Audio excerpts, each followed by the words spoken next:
देखिए, पिछले कुछ सालों 10th और 12th बोर्ड के बच्चे प्रोजेक्ट बनाते थे जिनके उन्हें अंक मिलते थे। हो सकता है इस बार उन्हें इस प्रोजेक्ट बनाने के नंबर न मिले, लेकिन ये प्रोजेक्ट मैं इसलिए दिखा रही हूँ ताकि आप अपने फुर्सत के समय में, और अगर आपको साहित्यिक रुचि है या किसी भी विषय में रुचि है, तो आप इस तरह की चीज़ों का कलेक्शन करके अपने पास रख सकते हैं। आपको बहुत आनंद भी आएगा और बाद में देख करके भी आपको बहुत खुशी मिलेगी। तो ये मेरे एक स्टूडेंट थी वंशिका राठौड़, 12th क्लास की। उसने हिंदी साहित्य का एक प्रोजेक्ट बनाया, बहुत ही शानदार प्रोजेक्ट है, इसलिए मैं आपके सामने से आपके साथ साझा कर रही हूँ। सबसे पहले उसने आदर्श वाक्यों की कटिंग अखबारों से लेकर कार्डशीट पे चिपकाई है और उनको इस तरह से कवर भी किया है और अपनी ड्राइंग भी दिखाई है ना। तो ये उसे करते वक्त भी कितना आनंद आया होगा, और ऐसा काम करके हम भी आनंदित हो सकते हैं। सुरुचिपूर्ण कृत्य है, सुरुचिपूर्ण कार्य है। ये थे बोल अनमोल। अब आगे है लघु कथाएँ। उसने लघु कथाओं को देखिए किस तरह से उसने प्रस्तुत किया है, उसका प्रस्तुतिकरण देखिए। लघु कथा की कटिंग को लिया है, उसे पेज पर चिपकाया है और सुंदरता से लिखा है। फिर लिफाफे भी बनाकर पेपर पे चिपकाए हैं और उन लिफाफों में उसने लघु कथाओं को डाला है और यहाँ चिपकाया। देखिए बच्चे की मेहनत और उसकी कलात्मक रुचि, कितनी सुंदरता से उसने ये काम किया है। 3 लिफाफे हैं एक ही पृष्ठ पर और उसने इसी तरह से लघु कथा लिखी है, कटिंग की है और ये इसमें डाली है। देखने वालों को भी आनंद, बनाने वालों को भी आनंद। इस तरह से इस पृष्ठ पर उसने 3 लघु कथाएँ सजाई हैं। अगले पृष्ठ पर है कविताएँ।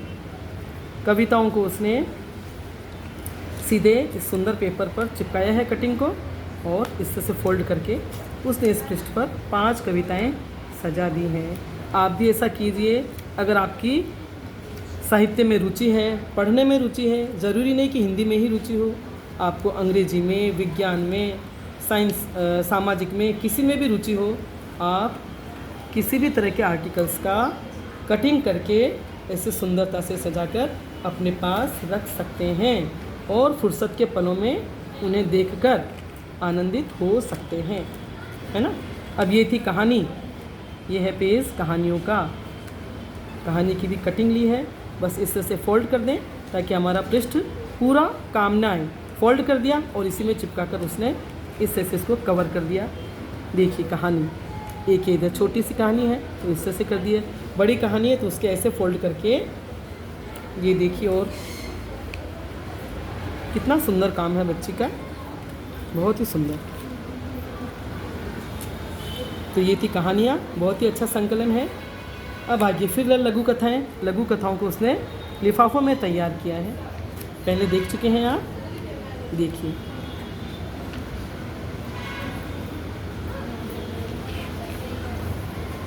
बोध कथा, सब चीज़ें आपके पास, उसको किस तरह से सुंदरता से, कलात्मकता से प्रस्तुत करना है, बस ये सीखने की बात है। तरह तरह से, और आपके दिमाग में जो आइडिया हो आप उस तरह से भी इनको प्रेजेंट कर सकते हैं और ये संग्रह आपके पास रहेगा तो आप कभी भी इनको देख करके पढ़ सकते हैं, दूसरों को भी दिखा सकते हैं। ठीक है, ये थी बोध कथाएँ। फिर उसने कुछ पृष्ठों पर बस इस तरह से कवियों का परिचय दिया है,